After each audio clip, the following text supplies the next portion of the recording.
जब तक तुम कमजोर हो, जब तक तुम डिपेंडेंट हो, तुम्हारा शोषण होगा। नियम है,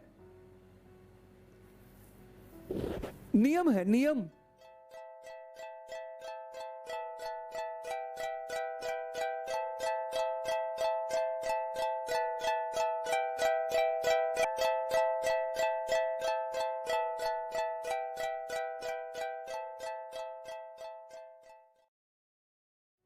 1996 में एनपीटी के समझौते के तहत यूक्रेन ने अपना 200 परमाणु बम वापस दे दिया। किसको? रूस को दे दिया। अगर ये परमाणु बम नहीं दिया रहता ना तो ये मामला कुछ और रहता। समझ में? तो ये परमाणु बम कितने शक्तिशाली है, कोई भी परमाणु संपन्न देश पर हमला नहीं करता है, क्योंकि जब तक तुम कमजोर रहोगे तुम्हारा शोषण होगा। तुम किसी भी जाति के हो, किसी भी धर्म के हो, क्या फर्क पड़ता है। हालांकि यूक्रेन के जो प्रेसिडेंट है ज़ेलेंस्की, वो भी ज्यूज यानी यहूदी हैं और इजराइल भी यहूदी है। अब ये उसका मदद नहीं कर रहा क्योंकि भैया देश सर्वोपरि होता है, अपने देश को काहे लिए हम रिस्क में डालेंगे।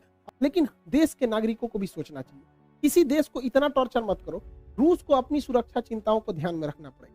हमको बड़ा कड़ा शब्द में बोलना पड़ता है, लेकिन ये बात जरूर है कि अगर यूक्रेन आज आंसू नहीं बहाएगा तो कल यूक्रेन की वजह से रूस को खून के आंसू बहाने पड़ेंगे, क्योंकि नाटो धीरे धीरे पैर पसार रहा है। 15 देशों को तोड़ दिया नाटो ने। ये जितने रेड कलर के हैं सब नाटो के देश। अब आप ही बताइए, यहाँ पर रूस है, रूस के सिधाने इतने दुश्मन देश है। रूस अगर इनमें से किसी एक को मारेगा ना तो ये सब मिलके मारेंगे। तो रूस को तो पूरी तरह से बर्बाद करने का प्लान है नाटो वालों का। यूक्रेन को सबक सिखाने के लिए रूस ने क्या किया, एक तो 2014 में क्रीमिया को हड़प लिया। क्रीमिया पे हड़पने के कारण ये एजोव सागर पूरी तरह से रूस के कब्जा में आ गया। इसके बाद यहाँ डोनस तथा लुहांस, ये दो शहरों को, दो जगहों को विद्रोहियों को खड़ा किया और अपने सैनिकों को यहाँ भेज दिया। और वो सैनिक जो थे वो सादी वर्दी में थे और विद्रोह कर दिए और कहें, और रूस ने इसको मान्यता दे दिया कि ये अलग देश है और इन अलग देश है, और यहाँ अपनी पूरी तरह सेना उतार दिया। इसमें पूरी तरह रूस की सेना आ गई। यहाँ रूस की सेना पहले से थी। रूस बहुत ही सावधानी से चल रहा था।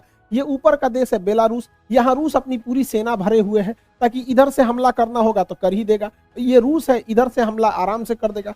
और यहाँ से तो रूस घुस ही चुका है, क्रीमिया में पहले से कब्जा किया था। ये नौसेना लगा के यहाँ से चल जाएगा, चौतरफा हमला कर देगा यूक्रेन के ऊपर रूस। यूक्रेन को ये समझना चाहिए, आने वाले खतरों को भांपना चाहिए। दूसरे के दम पर आप किसी ऐसे आदमी से आप खतरा नहीं मोल सकते हैं। कि दूसरे के बल पे राजा मत बनो, ये है विजडम।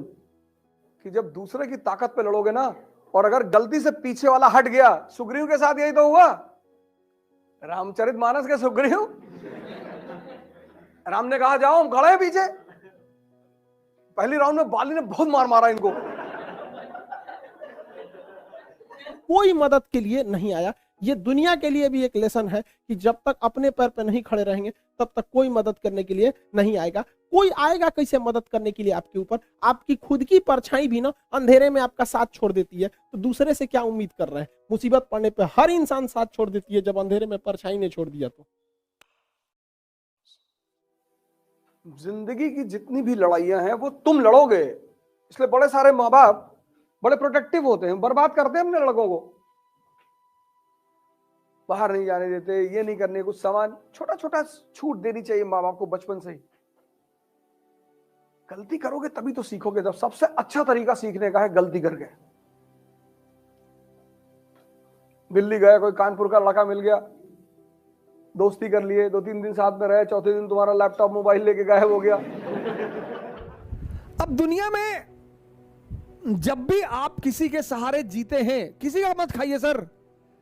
किसी से अगर 1 रुपये खा रहे हैं तो उसे 2 रुपये खिलाइए, और अगर नहीं खा सकते हैं तो किसी का खाइए भी मत।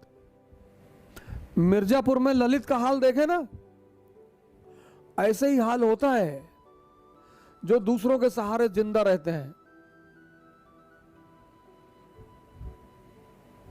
ऐसा ही हाल होता है सर। अगर आप किसी पर 1 रुपया नहीं खर्चा कर सकते हैं तो उसका 1 रुपया अपने ऊपर खर्चा मत होने दीजिए। जब तक संभव हो दुनिया में किसी का एहसान मत लीजिए, नहीं तो कल आंख दिखाएगा तो आप गाली नहीं दे पाएंगे। किसी का खाइए मत सर, बिल्कुल मत खाइए, नहीं तो किसी दिन किडनी मांग लेगा आपकी। खिलाएगा पिलाएगा, जूता पहनाएगा नाइक का, रेडॉस का। या नेता लोग क्या कहते हैं, भाई है हमारा। नेता के साथ जो 2-4 लोग टहलते हैं, कभी नेताजी से पूछे कि नेताजी ये कौन है, अरे हमारे भाई की तरह है, और किसी दिन ले आके ललित वाला हाल कर दिया। पराधीन सपने सुख नहीं, तुलसीदास यही तो कहते हैं, जो दूसरे के अधीन है उसको सपने में भी सुख नहीं है। पराधीन सपने सुख नहीं। यूनाइटेड स्टेट्स ऑफ अमेरिका, सबकी तमन्ना है जाने की, कुछ लोगों की तमन्ना मिटाने की भी है। नंगे हैं, भूखे हैं, अमेरिका को खत्म कर देंगे। अमेरिका को किसी रॉकेट में बैठा के छोड़ देंगे, पता नहीं चलेगा किस ग्रह पे उतर गए जाके।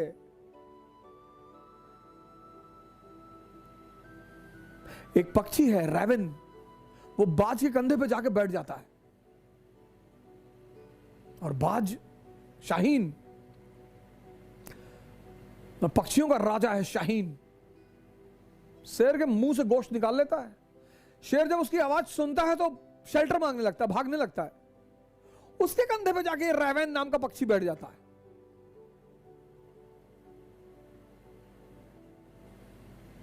तो पता है बाज क्या करता है, अपनी उड़ान बढ़ाने लगता है, उड़ान। और जैसे जैसे उसकी ऊंचाई बढ़ती रहती है, ऑक्सीजन लेवल कम हो जाता है, रैवन को भागना पड़ता है। अपनी ऊंचाई बढ़ाओ, इतनी बढ़ाओ कि जितने लोग तुम्हें दबाना चाहते हैं उनका दम घुटने लगे, वो खुद ही भाग जाएं।